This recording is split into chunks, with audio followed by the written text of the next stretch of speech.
On commence avec une question. Est-ce que vous aimez bien l'humour interculturel?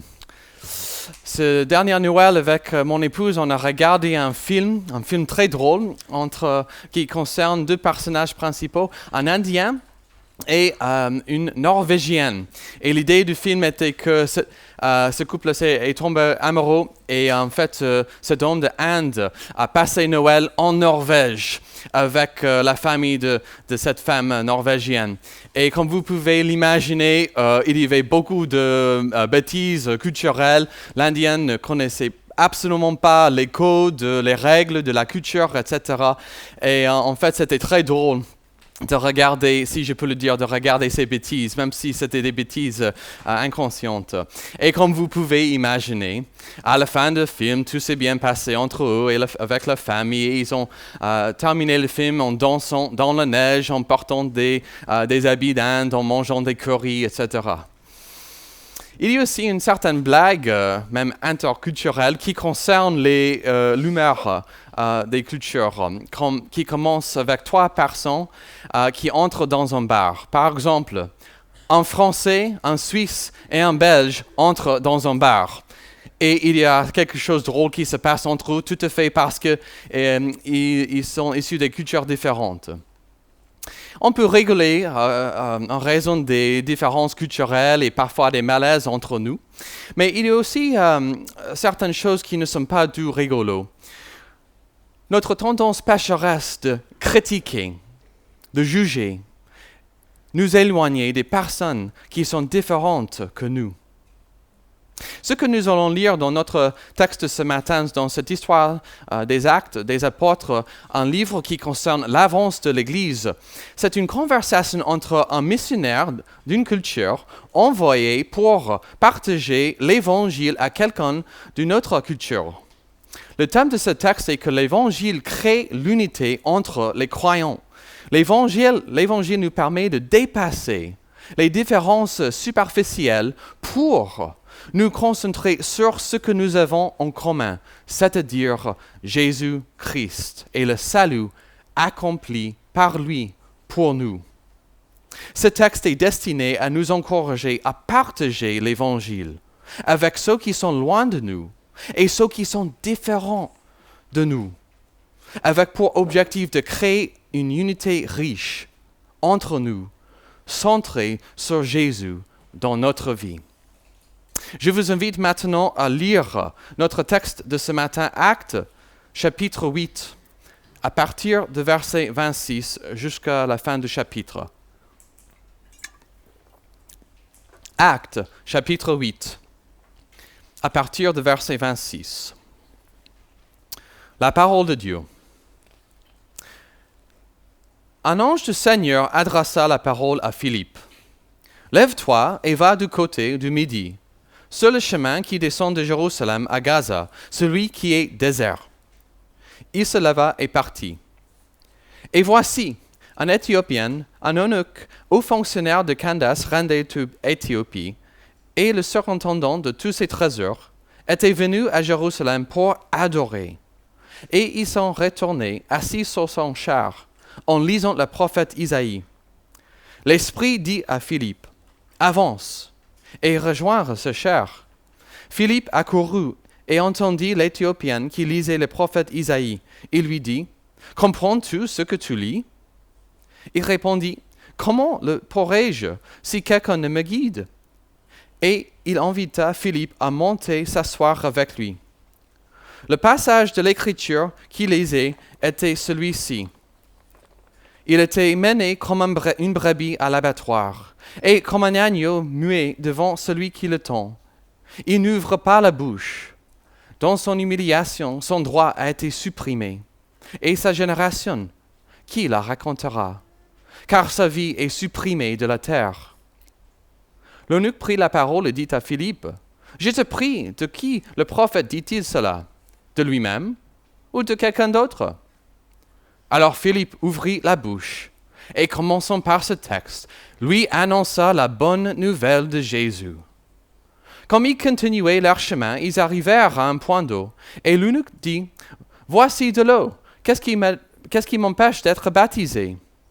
Philippe dit, « Si tu crois de tout ton cœur, cela est possible. » L'eunuque répondit, « Je crois que Jésus-Christ est le Fils de Dieu. » Il ordonna d'arrêter le char. Tous deux descendirent dans l'eau, Philippe ainsi que l'eunuque, et il le baptisa. Quand il fut remonté hors de l'eau, l'Esprit du Seigneur enleva Philippe, et l'eunuque ne le vit plus. Alors que, joyeux, il poursuivait son chemin. Quant à Philippe, il se trouva dans Azo, puis il évangélisa toutes les villes par lesquelles il passait jusqu'à son arrivée à Césarée. La parole de Dieu vivant. On commence notre premier point à partir de verset 26, deux inconnus au milieu du désert. Verset 26, c'est écrit qu'un ange du Seigneur a parlé à Philippe. Qui est cet ange? Quels sont les détails? Ce n'est pas à nous de savoir qui exactement était cet ange ou comment il a parlé à Philippe, mais ce qui est important pour nous, c'est de savoir que Dieu était à l'origine de cette rencontre entre ces deux hommes très, très différents de l'un à l'autre. Dieu était à l'œuvre pour que les barrières de distance et culture soient surmontées, pour partager l'Évangile jusqu'au peuple lointain. Cet ange a parlé à Philippe. Qui est cet Philippe exactement? Il était l'un des 7 qui étaient choisis dans Actes chapitre 6. Et dans les versets qui précèdent notre texte de ce matin, Actes chapitre 8 au verset 2, c'est écrit à propos de Philippe. Mais quand ils eurent cru à Philippe, qui leur annonçait la bonne nouvelle du royaume de Dieu et du nom de Jésus-Christ, hommes et femmes se firent baptiser. C'est-à-dire que ce Philippe était évidemment un évangéliste efficace. Puis, il était envoyé, comme le texte écrit, au plein milieu de nulle part. Je continue le verset, c'est écrit, « Sur le chemin qui descend de Jérusalem à Gaza, celui qui est désert. » Et il a obéi. Le verset 27 nous explique qu'il y avait cette rencontre divine entre ces deux hommes. Le texte nous donne quelques détails qui sont importants. D'abord, c'était un Éthiopien. Mais ça ne dit pas forcément que cet homme est venu du pays d'Éthiopie d'aujourd'hui. Mais, et je cite maintenant un commentateur, une région que les anciens considéraient comme le bout du monde ou l'extrémité de la terre. L'extrémité de la terre. Vous rappelez-vous de cette phrase? C'était déjà écrit dans le livre des Actes, Actes chapitre 1, verset 8. C'est Jésus qui parle maintenant au début du livre des Actes pour donner la mission à ses apôtres. Et il leur a dit, « Mais vous recevrez une puissance, celle du Saint-Esprit, survenant sur vous, et vous serez mes témoins à Jérusalem, dans toute la Judée, dans la Samarité et jusqu'aux extrémités de la terre. » On voit ici le progrès accompli dans la réalisation de cette mission. Cet homme éthiopien avait presque sûrement la peau noire. Celle de Philippe, probablement pas noire. C'est écrit à propos de cet homme qu'il était un eunuque. Qu'est-ce que c'est un eunuque exactement? C'était un fonctionnaire émasculé de la cour royale. Pourquoi? Pourquoi est-ce qu'il a dû subir ce changement au niveau de son corps? C'était une pratique dans le Moyen-Est depuis longtemps pour assurer la protection des reines. L'idée est que, à l'époque, dans ce parti du monde, c'était plutôt les femmes, les reines, qui géraient l'administration des royaumes. Et elles étaient quand même entourées par les hommes. Et voilà, pour éviter des mauvaises histoires et des risques, on peut le dire, les hommes ont été changés pour éliminer des certains risques. L'idée était que sans hormones, ils étaient plus logiques pour prendre des bonnes décisions aussi. Je ne sais pas si certains parmi vous aiment bien la mission qui s'appelle Star Trek. Il y avait le personnage dans cette mission qui s'appelle Monsieur Spock. Monsieur Spock était 100% logique, 0% émotionnel, il n'était pas tout pris par ses émotions. Et je pense que l'idée était un peu pareille ici dans le contexte, que ces personnes soient 100% logiques pour prendre les bonnes décisions pour le royaume. Le texte continue. Il était haut fonctionnaire de Candace, reine d'Éthiopie, et le surintendant de tous ses trésors. Il était donc un homme important et riche. le texte continue qu'il était venu à Jérusalem pour adorer. Comme on a dit tout à l'heure, on ne sait pas exactement d'où vient ce monsieur, mais c'était probablement un voyage de 1600 kilomètres qu'il a pris quelques mois dans chaque sens. Ce monsieur était évidemment un croyant au vrai Dieu, mais, et voici une information très importante, mais il a sûrement vécu une déception à Jérusalem, une déception spirituelle. Dans la Bible, dans le livre de Deutéronome, chapitre 23, c'est un chapitre qui concerne les personnes qui devaient être exclues de l'assemblée, dont les eunuques. Pourquoi? Selon la Bible, la perfection est nécessaire pour être en présence de Dieu. Les lois relatives au culte dans le temple visaient à exiger la perfection afin d'être en présence de Dieu. Et voici une implication très importante pour comprendre notre texte ce matin. Cet eunuque n'avait pas le droit d'être dans le corps intérieur du temple. Son imperfection l'a éloigné de Dieu. En résumé, après un voyage de quelques mois, cet homme a sûrement vécu une déception énorme. Il aurait découvert qu'à cause de sa condition, à cause de son imperfection, il n'avait pas un plein accès à Dieu. Et dans notre texte, on lit de son retour en Éthiopie, verset 28 continue, il était assis sur son char, c'était l'équivalent moderne à un avion privé. Il était un homme très très riche. Et c'est écrit en lisant le prophète Isaïe. Les documents bibliques étaient très chers et étaient très rares et donc très chers à l'époque. Et du coup, tous les détails de ce texte nous indiquent que cet homme était très riche. C'est aussi important de savoir qu'à l'époque, tout le monde lisait à voix haute. Et verset 30 indique que Philippe accourut. Donc, je vous invite à imaginer le scène. Il y a cet homme, un eunuque d'Éthiopie, qui était déçu après un long voyage à Jérusalem, où il était refusé accès au corps intérieur du temple pour louer à Dieu.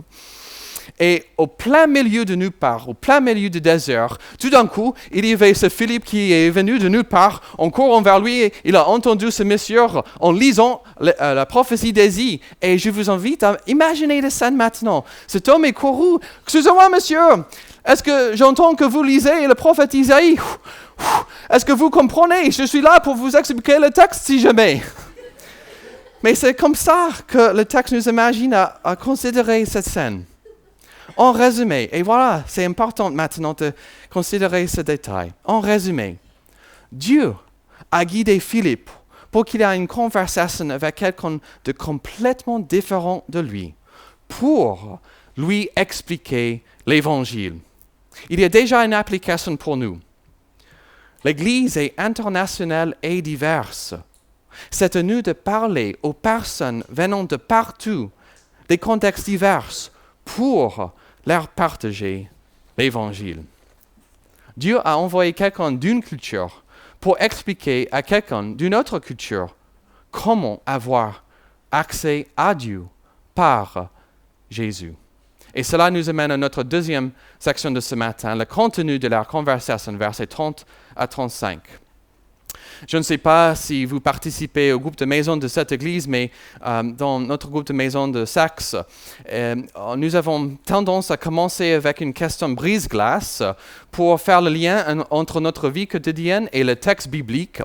Mais ce qu'on lit dans ce texte ici de Acte 8, il n'y avait pas besoin d'une certaine brise-glace. Même au plein milieu du désert, cet homme était déjà en train de lire la Bible. Et donc Philippe a pris la parole pour lui demander, verset 30, « Comprends-tu ce que tu lis ?» Et voici une autre application pratique pour nous, de mettre la parole au centre de nos échanges. Cette conversation interculturelle était centrée sur le contenu des Écritures. Comment donc parler à quelqu'un qui est différent que nous? Discuter de la Bible. Je viens de faire référence au groupe de maison et dans notre groupe de maison à Saxe, nous sommes bénis par la présence des personnes des pays, des cultures diverses et je suis convaincu que grâce à cette diversité culturelle, ce que nous avons en commun, c'est-à-dire Jésus-Christ, l'Évangile, nos discussions sont beaucoup plus riches parce que c'est grâce à Jésus que nous avons une unité entre nous.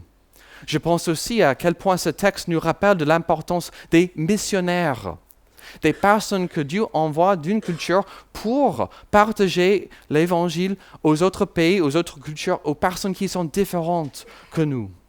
Dieu utilise des missionnaires. L'Église est censée être internationale pour refléter notre unité en Jésus. Au verset 32 et 33 de ce texte, Actes chapitre 8, nous lisons des versets qui étaient la fondation de leur discussion entre eux, ces hommes très différents l'un à l'autre. Cet homme d'Éthiopie lisait des versets tirés du prophète Isaïe, le même texte que nous avons déjà lu lors de notre culte ce matin. Isaïe, chapitres 52 et 53, des chapitres très importants pour notre compréhension de la Bible et en particulier de l'œuvre de Jésus. Aujourd'hui, nous savons que ces versets de Isaïe 52, 53 concernent Jésus, notamment ses souffrances sur la croix. Mais à l'époque de Actes chapitre 8, le sens du texte était débattu. Certaines personnes à l'époque pensaient que ces versets concernaient le prophète Ésaïe lui-même. D'autres personnes pensaient que ces versets concernent Israël entier. Et d'autres pensaient que ces versets concernent quelqu'un d'autre, comme Élie ou juste quelqu'un d'autre. Je lis maintenant en commentateur. Car il devait être presque impossible de comprendre comment ces paroles d'Ésaïe pouvaient s'accomplir avant que Jésus ne vienne et ne les accomplisse. Jésus lui-même semble avoir parlé de sa mort en termes de cette prophétie d'Ésaïe. Par exemple, lorsqu'il a dit que le Fils de l'homme n'est pas venu pour être servi, mais pour servir et donner sa vie en rançon pour beaucoup. Marc 10. Il n'existe aucune preuve que quelqu'un avant l'époque de Jésus a identifié le serviteur d'Ésaïe au Messie, descendant du roi David. Mais il semble les avoir identifiés en sa propre personne et par ses propres actes. Je vous invite maintenant à relire avec moi le verset 35. Alors Philippe ouvrit la bouche et, commençons par ce texte, lui annonça la bonne nouvelle de Jésus. Qu'est-ce qu'il a expliqué? Il a expliqué les souffrances de Jésus qu'il a réalisées pour nous, pour des pécheurs comme vous et moi et cet homme d'Éthiopie, pour nous pardonner.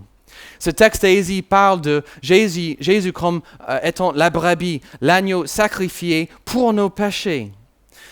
Ce texte d'Ésaïe parle de ne pas ouvrir sa bouche. Et Jésus, lors de sa crucifixion devant Pilate, qu'est-ce qui est écrit? Alors Pilate lui dit, n'entends-tu pas tout de son, il t'accuse. Et Jésus ne lui donnait de réponse sur aucun point. Ce texte d'Ésaïe que l'homme lisait a parlé de souffrance, et ce que Jésus a subi sur la croix était la crucifixion, la souffrance ultime. Et il a fait pour nous pardonner, pour nous réconcilier avec Dieu. C'est écrit dans ce texte, son droit a été supprimé. C'était Jésus, le seul homme innocent d'avoir vécu. Il a vécu une vie parfaite, mais il a été condamné par la foule qui a crié « Crucifie-le, crucifie-le ». En résumé, comme Philippe a expliqué à cet homme, Jésus est mort sur la croix pour pardonner aux pécheurs. Et ça, c'est la bonne nouvelle de l'Évangile. Je vous invite aussi maintenant à considérer ce message selon la perspective de l'eunuque.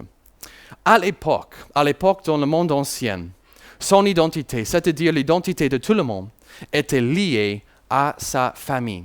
On peut penser à l'Ancien Testament, c'est écrit Isaac, fils d'Abraham, et cette personne, fils de cette personne. Voilà. Être membre de la famille, d'être fils ou fille de parents, d'avoir des enfants, c'était un composant essentiel de son identité. En tant qu'eunuque, il n'avait aucune chance d'avoir des enfants. Et, comme on l'a déjà dit, à cause de son imperfection, il n'avait pas le droit d'entrer dans le temple. Je vous invite maintenant à écouter d'autres versets d'Isaïe, quelques chapitres après le texte que cet homme avait entre ses mains, qui concerne la promesse de l'Évangile, même aux eunuques. Ésaïe 56, versets 3 à 4.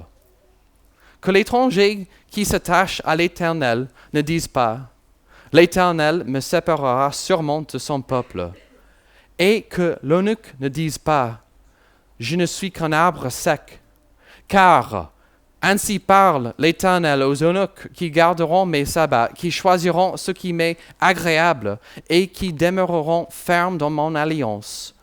Je leur donnerai dans ma maison et dans mes murs un monument et un renom préférable à des fils et à des filles. Je leur donnerai un nom éternel qui ne sera jamais retranché. Isaïe, dans son texte, c'était une lecture que l'eunuque lisait qui concerne la promesse de Dieu, de lui mettre dans la famille de Dieu, de lui donner un héritage éternel grâce à Jésus, grâce à sa Messie souffrant de Isaïe 52 et 53. Il y avait déjà un plan d'inclure les eunuques dans la famille de Dieu, un héritage, et cela était accompli et promis grâce à Jésus. La perfection dont nous avons besoin pour être réconciliés avec Dieu est celle dont Jésus-Christ a fait preuve dans sa vie, sa mort et sa résurrection. Jésus est notre sacrifice parfait, et par la foi en lui, nous sommes pardonnés de nos péchés, adoptés dans sa famille. Nous avons une nouvelle identité, et nous avons l'espoir de la vie éternelle avec Dieu et avec son peuple. Cela est la bonne nouvelle de l'Évangile que Philippe lui a expliqué. Et là, cela nous amène à notre troisième point de ce matin, le résultat de leur conversation, Le résultat de leur conversation, versets 36 à 40. Au verset 36, c'est écrit « Qu'est-ce qui m'empêche d'être baptisé ?» Et voilà, ils avaient évidemment discuté de baptême. Qu'est-ce que c'est le baptême exactement? Le petit catéchisme donne une réponse. Le baptême est un sacrement dans lequel le lavage d'eau fait au nom du Père, du Fils et du Saint-Esprit est le signe et le sceau que nous sommes entrés en Christ, que nous avons part au bienfait de l'alliance de grâce et que nous nous engageons à appartenir au Seigneur. C'est-à-dire que le baptême fait partie de la vie chrétienne pour annoncer publiquement et visiblement que nous sommes sauvés par Christ, que nous faisons partie de sa famille, l'Église. C'est aussi écrit au verset 39, alors que, joyeux, il poursuivait son chemin. Voici, nous avons une indication de la croyance et de l'acceptation de l'Évangile, c'est-à-dire la joie. Est-ce que vous vous souvenez de l'homme boiteux du chapitre 3 du livre des Actes, qui a été guéri par les apôtres? Quelle était sa réponse? Et je le cite maintenant. Il entre avec eux dans le temple et en marchant, sautant et louant Dieu. Être chrétien, c'est être pardonné, ce qui produit comme conséquence la joie de connaître Dieu comme sauveur. Grâce à Jésus, cet eunuque qui n'avait auparavant pas le droit d'entrer dans le temple de Dieu à cause de son imperfection, a eu accès à Dieu dès le moment où il s'est repenti, quand il a placé sa confiance en Jésus pour son salut, par la foi en Jésus. Cet homme a eu la joie d'être inclus au peuple dont Ésaïe a parlé. Je leur donnerai un nom éternel qui ne sera jamais retranché. Celui qui n'avait aucune chance d'avoir une famille a été adopté dans la famille éternelle de Dieu. Celui qui était exclu du temple a eu accès à Dieu le Père, et tout ça par Jésus-Christ. Son identité n'était finalement plus celle d'un Éthiopien, ni d'un eunuque, ni d'un homme riche, ni d'un magistrat, ni d'un pécheur éloigné de Dieu, mais d'un chrétien. Je me permets de lire maintenant un autre verset écrit par l'apôtre Paul, 2 Corinthiens 5, 17. Si quelqu'un est en Christ, il est une nouvelle créature. Les choses anciennes sont passées, voici toutes choses sont devenues nouvelles. Et tout cela vient de Dieu, qui nous a réconciliés avec lui par Christ. Cela nous amène aux quelques applications de notre texte ce matin. Tout d'abord, ce qui concerne l'évangélisation, où on peut dire faire connaître la bonne nouvelle. Comme ce texte nous l'indique, c'est à nous de mettre l'accent sur les Écritures dans nos échanges avec des personnes, même des personnes différentes de nous. De quoi devrions-nous discuter avec les personnes qui sont différentes de nous? Ce texte nous indique clairement de l'Évangile. De l'Évangile. Comment aborder un sujet, une conversation avec quelqu'un qui est différent de nous, d'un point de vue peut-être de leur salaire ou de couleur de leur peau, ou de leur politique ou de leur âge, etc., etc. Comment aborder, c'est de quoi de discuter avec eux? Les Écritures, le contenu biblique. Rappelons-nous aussi que l'Évangile est la bonne nouvelle. Et j'espère que ça vous encourage ce matin. Quand vous pensez à l'Évangile, vous pensez à quoi exactement? Oui, c'est la vérité. Oui, c'est l'adoption. Oui, c'est le pardon. Oui, c'est la justification. Et oui aussi, c'est la bonne nouvelle. Que nous annoncions aux personnes la bonne nouvelle. Et cette conception de l'Évangile en tant que bonne nouvelle soit évidente dans nos paroles et même dans notre comportement. Ce texte nous parle aussi de la vie la vie communautaire chrétienne, la vie de l'Église. Comme ce texte l'indique, l'Évangile brise les barrières superficielles et nous rassemble dans l'unité du Christ. C'est à nous de chercher l'unité entre nous, n'est-ce pas? Peu importe les différences superficielles, c'est à nous de chercher l'unité entre nous grâce à Jésus. Je lis aussi Galates chapitre 3 qui concerne ce grand thème. C'est écrit, « Il n'y a plus ni juif ni grec, il n'y a plus ni esclave ni libre, il n'y a plus ni homme ni femme, car vous tous, vous êtes un en Christ Jésus. » Cherchons-nous l'unité que nous avons grâce à Jésus. Troisième et dernière application ce matin. Est-ce que vous êtes interpellé par ce que nous avons lu ce matin? Cherchez-vous la réconciliation avec Dieu? Cherchez-vous le pardon de vos péchés? Cherchez-vous l'adoption dans sa famille, une identité fondée sur l'amour de Dieu et son pardon? Je vous pose la même question que Philippe a posée à cet homme. Qu'est-ce qui vous empêche d'être baptisé? Je vous invite à prendre l'occasion maintenant de vous repentir de vos péchés, de placer votre confiance en Jésus, car il est venu et même il envoie les apôtres, les missionnaires, les personnes différentes que nous, pour nous faire connaître cette bonne nouvelle que grâce à Jésus, nous pouvons être pardonnés de nos péchés, nous pouvons être adoptés dans sa famille éternelle, nous pouvons avoir une nouvelle identité grâce à lui. Ça, c'est la bonne nouvelle de Jésus-Christ. Je vous invite à la prière. Seigneur Jésus, nous sommes reconnaissants pour cette histoire de Actes chapitre 8, cette histoire d'une rencontre entre deux personnes très différentes l'un à l'autre, mais tu as envoyé ce Philippe pour partager l'évangile à cet homme d'une autre pays, d'une autre culture, pour lui partager la bonne nouvelle. Seigneur, on prie que tu nous donnes une vraie envie, une vraie motivation pour parler aux personnes qui sont loin de nous, mais aussi aux personnes qui sont différentes de nous.